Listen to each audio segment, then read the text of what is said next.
आज पढ़ने जा रहे पद गिरिधर गोपाल के, यानी गिरिधर नागर।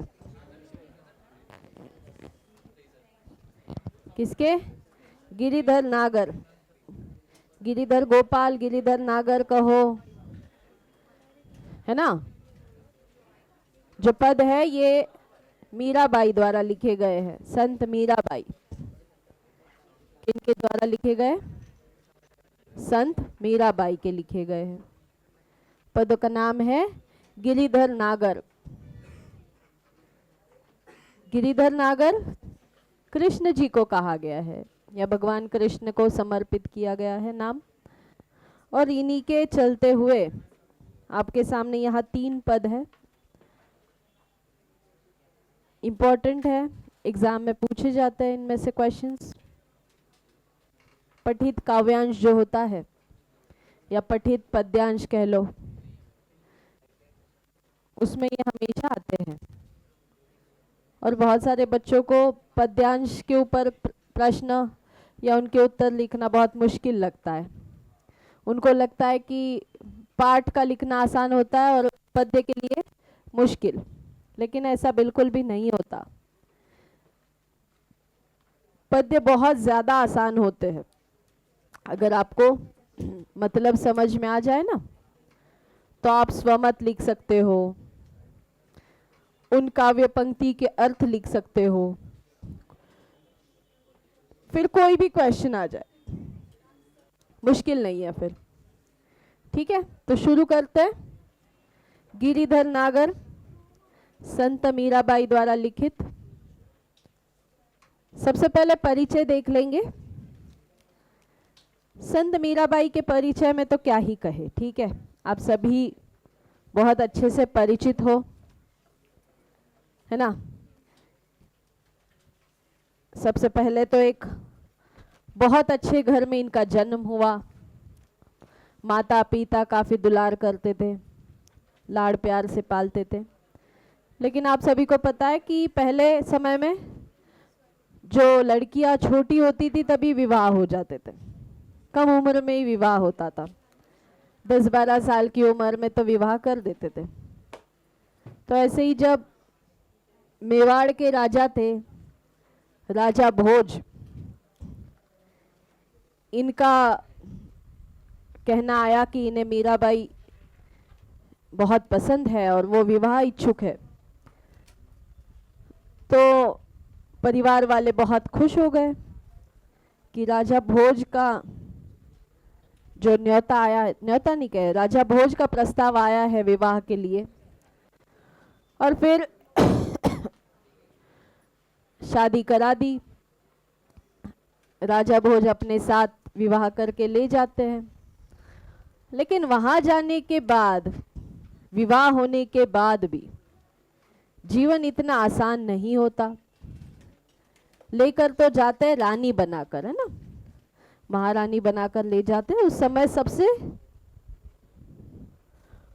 यानी कि हम कह सकते हैं कि प्रतिष्ठित राष्ट्र था मेवाड़, बहुत बड़ा राज्य, धन धान्य की कोई कमी नहीं। मतलब हर कोई चाहता था कि उनका राज्य मेवाड़ जैसा हो। इतना सब कुछ हम कह सकते हैं, धन दौलत से भरा हुआ, अनाज की कोई कमी नहीं, उतने ही ताकतवर लोग राज्य में। और इसीलिए सभी को लगता था कि मीराबाई के तो भाग खुल गए, राजा भोज से विवाह हो गया, है ना। राजा भोज यानी उस समय के महाराजाओं की उपाधि दी जाती थी। अब ये सब होते होते कुछ दिन बीते, लेकिन मीराबाई थी कि उनका संसार में मन ही नहीं लगता था। उनसे कहा जाता कोई चीज के लिए तो वो मना कर देती। उनका नित्य नियम कुछ और ही होते थे। अब कोई अगर राजा की पत्नी है, यानी एक रानी की तरह है, या फिर हम महारानी कह लो, लेकिन महारानी या रानी जैसा जीवन उन्होंने रखा ही नहीं था। बिल्कुल सादे वस्त्र पहनती थी, भगवे रंग के या सफेद रंग के, या बिल्कुल ऐसे जैसे कोई नहीं गरीब औरत पहनती हो ऐसे वस्त्र पहनती थी। उन्हें ज्यादा अलंकार पहनने का शौक नहीं था। चंदन का टीका लगाती थी माथे पर, हाथों में तुलसी की माला होती थी और वो अपने कृष्ण के भक्ति में लग जाती थी। अब लोगों को लगता ये नई दुल्हन है, रानी है, सज संवर के रहेगी, गांव में रथ में बैठकर निकलेगी, है ना, हुकुम चलाएगी। लेकिन ऐसा कुछ भी हो नहीं रहा था। और कुछ भी अगर कहा जाता तो वो उन्हें मानने से भी इनकार कर देती थी। उनके नित्य नियम कुछ और ही होते थे। सुबह सवेरे उठना, भगवान कृष्ण के सामने बैठ जाना, उनकी पूजा करना, उनके लिए प्रसाद बनवाना, उनका जप करना, भजन गाना, और इतना सब करने में ही वो अपना जीवन पूरा लगा रही थी। अब सास और ननद जो होती थी उन्हें लगने लगा ये कैसी बहू हम ले आए, ये ना राज करना जानती है, ना पति को संभालना जानती है, ना इसने मीठा खिलाया, ना कुछ बनाया, ना कुछ किया, ना रीति रिवाज जानती है। जब भी उठती है जाके बैठ जाती है मंदिर के सामने, पता नहीं हमारी भाग फूट गई, ये कैसी बहू हम लेकर आ गए। ऐसा कह कह कर रोज कोसती थी और रोज उन्हें भला बुरा कहती थी। लेकिन वो तो मीराबाई है, उन्होंने संत की पदवी ले ली है ना। लेकिन होता है ना कि पहचान नहीं कर पाते ना। अब उन्हें जो भी बोलता हूँ तो कहते हैं ना, लोभ माया मत्सर सबसे दूर हो गई थी। ना उन्हें क्रोध आता था, ना उन्हें लालच होती थी किसी बात की कि मैं रानी हूँ तो मेरे ये अधिकार है। उन्हें कोई लालच नहीं था, उन्हें कोई मत्सर नहीं था, ना उन्हें किसी से ईर्ष्या थी, ना उन्होंने किसी के बात पर गुस्सा आता था, क्योंकि उन्होंने ये सारे रोगों से मुक्त हो चुके थे। तो इसी तरह उनके कहने का भी कोई असर नहीं होने लगा। धीरे धीरे धीरे ऐसी स्थितियां बनने लगी कि एक दिन राजा भोज जो थे बहुत प्यार करते थे रानी से, उनका कहना मानते थे हमेशा। तो रानी कहती है कि मेरी एक विनती है। क्या? कि महल में हमारे कृष्ण जी के लिए एक छोटा सा मंदिर बनवाना है। राजा भोज मान लेते हैं इस बात को और मंदिर बनाने की शुरुआत हो जाती है। अब महल के द्वार में अंदर एंट्रेंस में जो होता है दरबार, वहीं पर एक मंदिर बनवाना शुरू हो जाता है। लेकिन मंदिर बनते बनते बनते कुछ दिन बीत जाते हैं। महाराज को एक युद्ध पर जाना होता है। उस युद्ध में महाराज की मृत्यु हो जाती है। जो राजा भोज होते हैं ना, मर जाते हैं। अब होता भी ऐसा है कि रानी उस दिन बड़ी सजी धजी, जो कि कभी नहीं सजती थी। हाँ, कभी नहीं। जैसे मैंने कहा, हमेशा बिल्कुल सिंपल सी रहती थी। लेकिन पता नहीं उन्हें लगा कि आज वो अपने पति के लिए श्रृंगार करेगी, आज कान्हा जी के लिए श्रृंगार करेगी। तो उन्होंने आज लाल जोड़ा पहना हुआ है, दुल्हन की तरह सजी हुई है। और वहां से राजा का शव आता है, राजा की मृत्यु हो गई। अब सास और ननद कहती है कि जब तक बेटा जिंदा था तब तक तो तुमने श्रृंगार के नाम पे एक माथे में सिंदूर तक नहीं लगाया, और अब जो है पूरा श्रृंगार करके बैठी हो। जब हमारे बेटे की मृत्यु हो गई, तुम बहुत कुलक्षणी हो, है ना, पता नहीं तुम ये किसके लिए सजती हो। ऐसे शक की नज़र से देखने लगे और बहुत बुरा भला सुना है, बहुत ज़्यादा। अब ऐसी हालत हो गई कि उनका जीना मुश्किल हो गया महल में। अब उन्हें रोज लगता कि ये महल छोड़ के चले जाए, रोज मन में आता था। लेकिन कहाँ जाए, माँ बाप के पास तो जा नहीं सकते, क्योंकि कहेंगे एक बार ब्याह दिया, अब बेटी कैसे घर आएगी। पहले जमाने में होता था, अभी तो खैर मामूली सी बात है ये सब।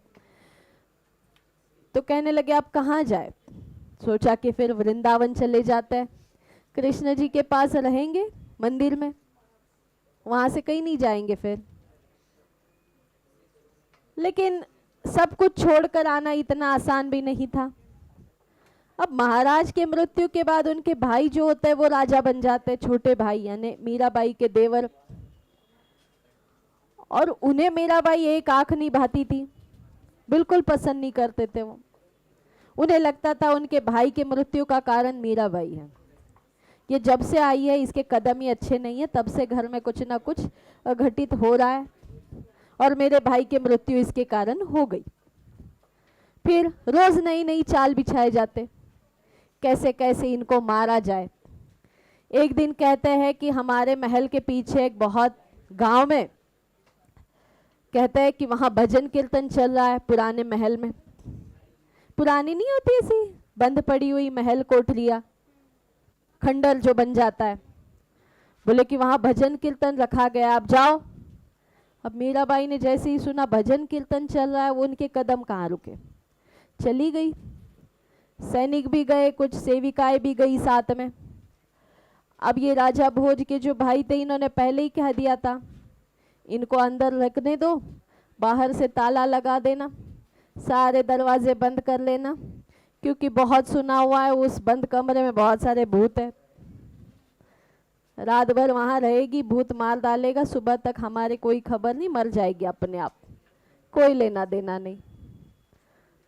अब वो तो सेवक है ना, राजा के सामने क्या बोल सकते, वो तो राजा है अभी।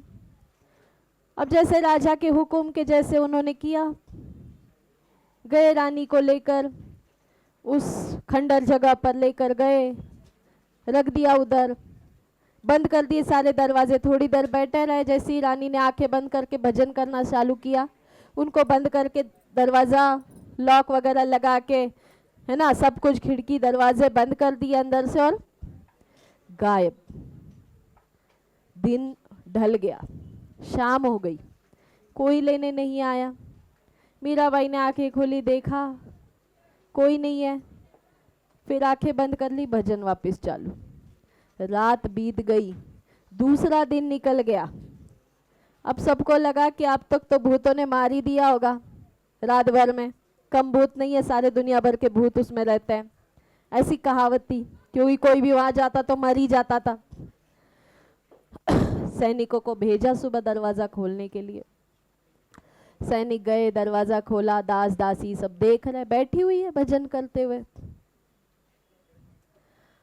अब हुआ क्या, रात को तो कहा जाता है, ऐसा माना जाता है कि जब वो भजन गा रही थी तो वहाँ आसपास के जो भूत होते हैं ना, अब भूत कितने होते हैं कितने नहीं होते हैं भगवान जाने, तो कहते हैं कि ऐसा माना जाता है कि वो भूत कह रहे थे कि आओ आओ मीराबाई का भजन सुन लेते हैं, हमारा जीवन मुक्त हो जाएगा, इस भूत के जीवन से हम मुक्त हो जाएंगे।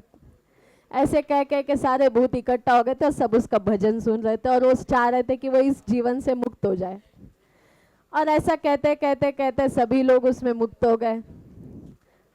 तो ये ऐसी ऐसी बहुत सारी चालें बिछाई जाती थी उनको मारने के लिए। एक बार जहर भी दे दिया सांप का, तब भी नहीं मरी, है ना। तो ऐसे बहुत सारी चीजें की जाती थी जिससे कि उनको ये लगे कि वो अपने आप ही मर गई। लेकिन हुआ ऐसा कि जब ये चली गई ना छोड़ के, अब मनुष्य का कोई एक होता ही है सहनशीलता की लिमिट। फिर एक बार ये ऐसा हुआ कि इन्होंने सोचा कि ये चली जाएगी अब सब छोड़कर, तो इन्होंने राजस्थान छोड़ दिया और ये चली गई उत्तर प्रदेश वृंदावन, चलते हुए सब कुछ छोड़कर। अब राजस्थान से वृंदावन का सफर पूरा तय किया, वहां जाके रहने लगी। और फिर उसके आगे क्या होता है, यही पूरी आपकी कहानी है। देखो कविता में इनका जन्म है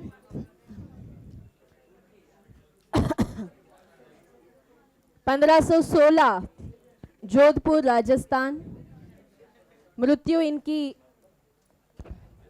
1546 द्वारका गुजरात की है।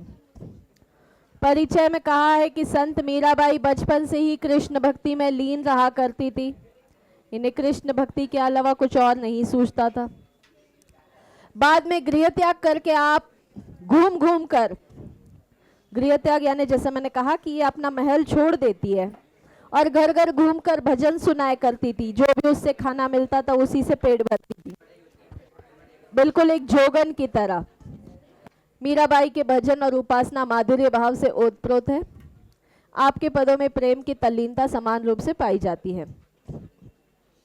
इनके कुछ कृतियां हैं जैसे नरसिंह जी का मायरा, गीत गोविंद, राग गोविंद, राग सोरठ के पद आदि। तो हम ये जो पहला पद है इसे शुरुआत करते हैं। मीराबाई कहती है कि मेरे तो गिरधर गोपाल, दूसरों न कोई, जाके सिर मोर मुकुट, मेरो पति सोई। छाड़ी दई कुल की कानी, कहा करी है कोई, संतन ढीक बैठी बैठी, लोक लाज खोई। असुवन जल सींची सींची, प्रेम बेली बोई, अब तो बेल फैल गई, आनंद फल होई। दूध की मथनिया बड़े प्रेम से बिलोई, माखन जब काढ़ी लियो, छाछ पिए कोई। भगत देखी राजी कई, भगत देखी राजी हुई, जगत देखी रोई। दासी मीरा लाल गिरधर, तारो अब मोही। कविता का क्या अर्थ है, पदों का अर्थ समझना बहुत जरूरी है। देखो पहला पद है मेरे तो गिरधर गोपाल। क्या कह रही है, मेरे कौन है, मेरे गिरधर गोपाल है। क्या कहा है पहले पद में, देखिए मेरे तो गिरधर गोपाल, दूसरों न कोई। कौन है मेरे गिरधर गोपाल है, दूसरों कोई नहीं। जाके सिर मोर मुकुट, जाके मुझे उनके सिर, है ना, किसके, गिरधर गोपाल के सिर। गिरधर गोपाल कौन है, श्री कृष्ण। इनके सिर पर क्या लगा है, मोर मुकुट लगा है। मेरो पति सोई, इन्हें अपने ये पति, या जैसे हम कहे कि कैसे एक पत्नी के लिए आधार स्तंभ होता है ना, इनके जीवन का आधार ही श्री कृष्ण है। पिता भी है, भाई भी है, पति भी है, प्रियकर भी है, सब कुछ है उनके लिए। छाड़ी दई कुल की कानी, कुल यानी वंश, जैसे हम कहते घराना, है ना। छाड़ी दई कुल की कानी, कुल की कानी यानी जैसे मैंने कुल यानी इस घराने की सारी लाज शर्म छोड़ दी। कहाँ करी है कोई, क्या करेगा कोई इस बात से। संतन ढीग बैठी बैठी, लोक लाज खोई। ढीग यानी पास, निकट बैठकर। ये कहती है कि मैंने महल छोड़ दिया ना, महल छोड़ दिया, हर वो चीज छोड़ दी, मैंने कुल की लाज छोड़ दी, है ना। मैंने ये नहीं सोचा कि मेरे पद का क्या होगा, बराबर, बल्कि वो तो एक जोगन की तरह रह रही है, मांग कर गांव में गाना भजन गाती है, उससे जो कुछ मिला वही खाती है, मंदिरों में रहती है, वही सो जाती है, ऐसा जीवन जी रही है। कहती है कि ऐसा जीवन जीते हुए भी कोई ये नहीं कहेगा कि मेरे जीवन में मैंने कुल का नाश कर दिया या मेरे कुल का नाम खराब हो गया, है ना। और कौन ही कहेगा, ऐसा कहने वाला है ही कौन। असुअन जल सींची सींची, प्रेम बेली बोई, यानी कि आंसुओं के जल से मैंने इस प्रेम की बेल को बढ़ाया है, आंसुओं के जल से मैंने प्रेम की बेल को बढ़ाया है। अब तो बेल फैल गई, आनंद फल होई। अब तो ये प्रेम की बेला यानी जो प्रेम की बेल है वो फैल गई है और इससे आनंद ही आनंद मिलेगा, ठीक है। दूध की मथनिया बड़े प्रेम से बिलोई। मथनिया यानी जो घड़े में दूध रखा जाता है ना, जिसे मथा जाता है, यानी कि माखन निकालने का जो प्रोसेस होता है, दूध को मथने वाला, जिसमें आपने देखा होगा हांडी में दूध रखकर उसको एक लकड़ी के ढांचे में डालकर दोर से बांधकर ऐसे घुमाया जाता है, जेवढं त्याला घुसळलं जाईल तेवढं लोणी त्यातनं मिळणार आहे। तो इसे मथना, इस प्रोसेस को ही कहते हैं दूध को मथना। हाँ, तो कहता है कि दूध की मथनिया बड़े प्रेम से बिलोई, माखन जब काढ़ी लियो, छाछ पिए कोई। अब दूध से जब माखन निकाला जाएगा तो बचेगा क्या, छाछ, छाछ ही तो बचता है। अब छाछ किसके हिस्से आएगा, माखन किसके हिस्से आएगा। भगत देखी राजी हुई, जगत देखी रोई। मैं किससे, इस दुनिया को देखकर मुझे रोना आता है, क्योंकि दुनिया का व्यवहार ही वैसा रहा है ना उनके लिए, है ना। सौहार्द, अच्छा मनसपूर्वक व्यवहार रहा है क्या, मन को शांति देने वाला व्यवहार कभी मिला ही नहीं उनको। तो ये जगत देखकर रोती है, कहती कि दुनिया देखकर मुझे रोना आता है। भगत यानी कि संतों को देखकर खुशी होती है और दुनिया को देखकर रोना आता है। दासी मीरा लाल गिरिधर तारो अब मोही, यानी मुझे अब इस संकट से बाहर निकालने वाले अगर कोई है तो वो कौन है? गिरिधर है। कौन है? गिरिधर।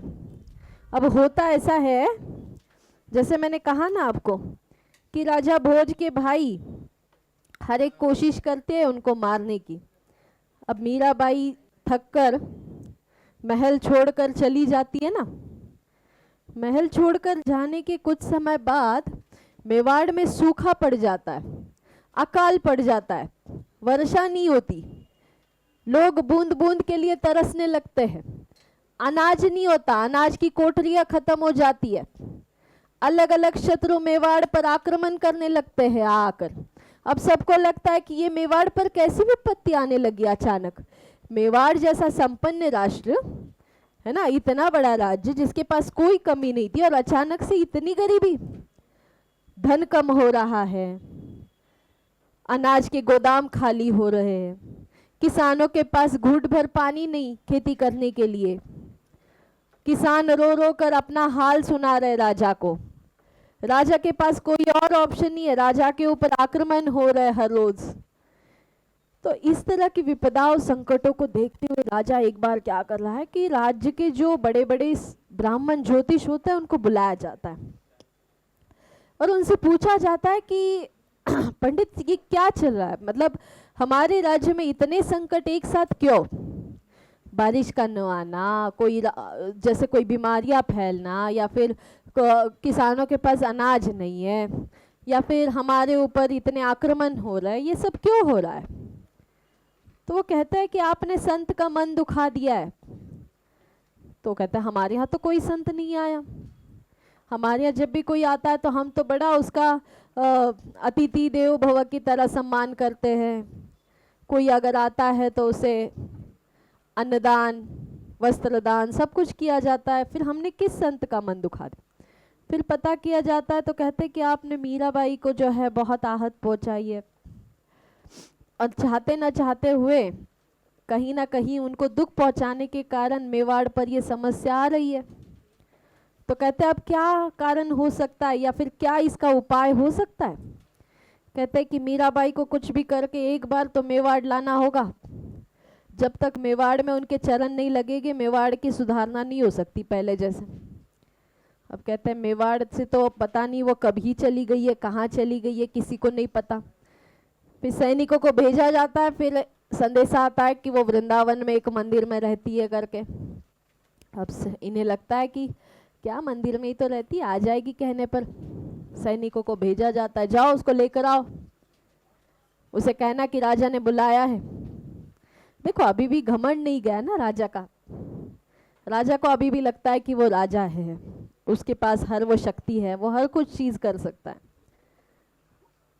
लेकिन मीराबाई साफ मना कर देती कि वो नहीं आएगी। अब सैनिक आते हैं समाचार लेकर कि वो मना कर रही है, वो नहीं आ रही है। पंडित कहते हैं ऐसे तो नहीं चलेगा, उनको लाए बगैर तो यहाँ की स्थितियाँ सुधरने से रही। फिर भेजा जाता है, कहता है कि जाओ जबरदस्ती ले आओ, प्रार्थना करो, विनती करो, कुछ भी करो, लेकिन वो यहाँ आना चाहिए। फिर लेकर जाते हैं, लेकिन वो आने से मना कर देती है। अब कुछ समय बाद होता है कि फिर जबरदस्ती या कह सकते हैं कि विनती कर कर उन्हें कहा जाता है कि आपके राज्य की स्थिति बड़ी कमज़ोर है, अगर आप नहीं आएगी तो पता नहीं क्या विपत्ति आ जाएगी, आपको आना पड़ेगा। तो ऐसी समय में ना उनके सामने मुश्किल पैदा हो जाती है, वो करे तो क्या करे। मीराबाई कह रही है ना, दासी मीरा लाल गिरधर तारो अब मोही, है ना, अब मेरा दुख आप ही दूर कर सकते हो। आगे कहती है हरि बिन कौन गति मेरी, हरि बिन कुन गति मेरी, यानी हरि के सिवा मेरा क्या ही अस्तित्व है। बराबर, अगर भगवान के सिवा मेरा कोई अस्तित्व ही नहीं है, मेरी कोई पहचान नहीं है, ना ही मेरा कोई सहयोगी है, ना ही मुझे कोई प्यार करने वाला है, ना ही जीवन में मेरा कोई और सहारा है। इसलिए उन्होंने कहा है हरि बिन कौन गति मेरी, यानी कि इनके बिना कोई मेरा और पालन करता है ही नहीं। तुम मेरे प्रतिपाल कहिए मैं रावरी चेरी, चेरी यानी दासी, चेरी का मतलब होता है दासी, है ना, चेरी यानी दासी, रावरी यानी आपकी, रावरी यानी आपकी। स्वरूप है असवर्ती कर, कहते हैं कि तुम तो मेरे प्रतिपाल हो, प्रतिपाल यानी मेरे पालन करता, और मैं हूं आपकी दासी। कौन कह रही है, कौन कह रही है ये, मीराबाई। किसे कहती है, गिरिधर। गिरिधर कौन है, भगवान कृष्ण, जिनको वो गिरिधर कहती है ना। और उनसे कह रही है कि तुम मेरे प्रतिपाल हो, यानी मेरे पालन करता हो। कहिए मैं रावरी चेरी, और मैं हूं आपकी दासी हूं। मैं कौन हूं, आपकी दासी हूं। अपने आप को उन्होंने क्या कहा है, श्री कृष्ण की दासी कहा है। आगे कहती है, आदि अंत निज नाव तेरो हिमाए फेरी। आदि अंत यानी क्या, शुरू से अंत तक। निज नाव तेरो हिमाए फेरी, यानी जो भी कुछ है, मेरा नाम है या जो भी कुछ जीवन में है, वो किसके लिए है, प्रभु के लिए ही है ना। किसके लिए चल रहा है ये सब, प्रभु के लिए, श्री कृष्ण के लिए। हिमाए फेरी यानी जो भी ये धारण किया हुआ है, जो भी ये चल रहा है, जो भी ये आदि से अंत तक चल रहा है। बेर बेर पुकार कहूँ प्रभु आरती है तेरी। बेर बेर यानी बार बार, है ना। बेर बेर पुकार कहूँ प्रभु आरती है तेरी, हर बार मैं यही पुकार करती हूँ। किसी की आरती अगर करूँ तो किसकी करूँगी, भगवान कृष्ण की, गिरिधर की। यो संसार विकार सागर बीच में घेरी। यो संसार, यो यानी यह संसार, कौन सा संसार है, ये जीवन रूपी संसार है ना। ये जो संसार है ये जीवन है, जो जीवन जी रहे। यह संसार विकार, विकार यानी क्या, विकार, है ना। यह संसार विकार सागर बीच में घेरी। हम कहते हैं ना कि जीवन के सागर में मैं घिर चुकी हूँ। इस विकारों में, विकार या विकार कैसे होते हैं, जैसे संसार में विकार क्या होते हैं, संसार की जो अलग अलग हमारी चीज़ें हैं, जैसे हमें कभी गुस्सा आता है, कभी किसी से ईर्ष्या होती है, कभी घमंड आ जाता है, अभिमान हो जाता है, ये विकार है। ये संसार के क्या है, विकार है। तो कहती है कि यो संसार, ये पूरा संसार विकारों से घिरा हुआ है। कह रही है कि ये पूरा संसार विकारों से घिरा हुआ है। यो संसार विकार सागर बीच में घेरी, और बीच सागर में घेर लिया गया है इनसे। नाव फाटी प्रभु पाल बांधो डूबत है बेरी। कह रही है कि ये संसार के सागर में जो मेरी नाव डूब रही है, मेरी नाव टूट गई है। अब इस संसार के बीच से मेरी नाव अगर कोई डुबाने से बचा सकता है तो वो प्रभु आप हो। तो विनती कर रही है कि नाव फाटी प्रभु पाल बांधो डूबत है बेरी, है ना। पाल यानी कुछ भी, जैसे कोई कपड़ा या कोई उसे सहारा देने लायक कोई चीज बांधो और मेरी नाव को बचाने की कोशिश करो। ये नाव कैसी है, जीवन रूपी नाव। कैसी नाव है, जीवन रूपी नाव, जो संसार रूपी सागर में डूब रही है, विकारों के बीच डूब रही है, याद रखो, है ना, विकारों के बीच डूब रही है। फिर कहती है, बिरहनी पिव की बाट जोवे राख लियो नेरी। नेरी यानी अपने पास। मैं बिरहन, बिरहन किसे कहते हैं, बिरहन यानी मैं दुखी, अकेली पड़ गई हूँ, है ना, मुझे अपने पास रख लो प्रभु। ऐसी विनती कर रही है, कह रही है मुझे अपने पास रख लो प्रभु, मुझे अपने से दूर ना करना, मुझे इसी मंदिर में पड़े रहने दो, मुझे कहीं और जाने का मन नहीं है, मुझे महल नहीं जाना, मुझे नहीं जाना उस राजमहल में वापस।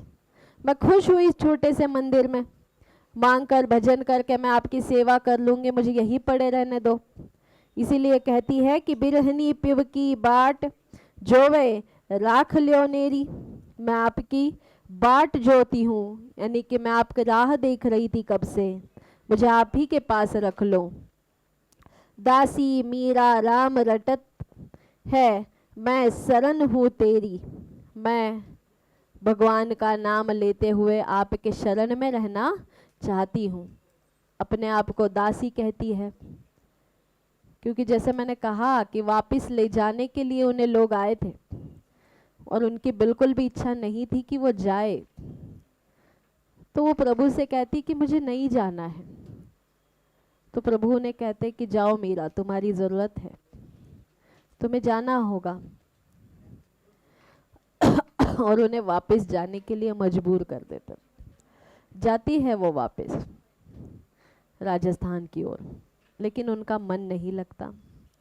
फिर वो वापस कोशिश करती है कि वो वृंदावन आ जाए, लेकिन बाद में वहाँ से आने के लिए लोग उन्हें, अब लोगों को समझ जाता है कि ये कोई साधारण सी महिला नहीं है ना, ये तो साक्षात संत है, भगवान ने इनके ऊपर विशेष कृपा रखी है। तो लोग भी उनसे आने से मना करते, कहते हैं कि यही रहो, मेवाड़ में रहो, हम आपकी सेवा करेंगे। पूरा मेवाड़ राजी हो जाता है उनकी सेवा करने के लिए। आगे कहती है, फागुन के दिन 4 होरी खेल मनारे। होरी यानी होली। अब सभी को पता है कि फाल्गुन यानी फागुन के महीने में होली का त्योहार आता है ना। और भी पोएम्स में पढ़ा है हमने इसके बारे में। कह रहे हैं, फागुन के दिन 4 होरी खेल मनारे, यानी कि फाल्गुन यानी फागुन के महीने में होली के त्योहार में 4 दिन होली खेल ली। बिन करताल पखावज बाजे अनहद की झनकार रे। पखावज एक वाद्य होता है बजाने का। बिन करताल पखावज बाजे अनहद की झनकार रे, यानी कि आनंद आता है। बिन करताल ही इसे बजाया जा रहा है। पखावज जैसे आपने देखा होगा, ऐसे ढोलकी नहीं कह सकते, डफली की तरह जैसे एक पखावज होता है, हाँ, और एक म्यूजिकल इंस्ट्रूमेंट है, उसे बजाया जाता है। बिन सूर राग छतीसु गावे रोम रोम रनकार रे। बिना सुर राग के ही मैं गा पड़ती हूँ, लेकिन मेरे रोम रोम से ये गीत निकलता है।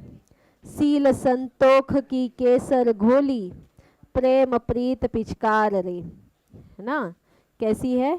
सील संतोख यानी संतोष भरा है, संतुष्टि से भरा हुआ, केसर सा घुला हुआ ये गीत है। और ये प्रेम से भरा हुआ, कैसा है? प्रेम से भरा हुआ। जो भी मैं गाती हूँ ये प्रेम आनंद से भरा हुआ गाती हूँ। उड़त गुलाल लाल भयो अंबर बरसत रंग अपार रे, है ना। होली के त्योहार में जब रंग उड़ाए जाते हैं तो ये कहती है कि गुलाल उड़ रहा है, अंबर लाल नजर आता है। अंबर यानी आसमान, आकाश।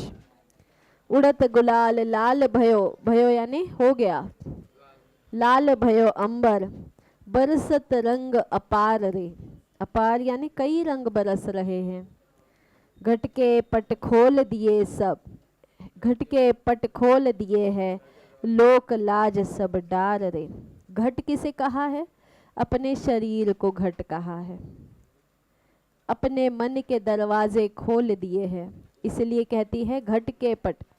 हम कहते हैं ना घट घट में प्रभु है। घट घट यानी क्या होता है? घट यानी हरेक का शरीर, है ना। घट से 2 मतलब होते हैं, घट यानी एक घड़ा और एक घट यानी एक शरीर।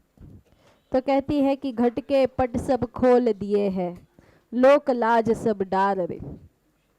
मीरा के प्रभु गिरधर नागर चरण कवल बलिहार रे, यानी मैं आपके चरणों पर निछावर हो जाऊं, इतना प्रेम है, इतनी ज्यादा प्रेम में डूबी हुई भावना। तो ऐसा था ये गिरिधर नागर। समझ में आया आपको? गिरिधर नागर हो गया खत्म। समझ में आया है? हाँ, अच्छा है ना, मस्त है।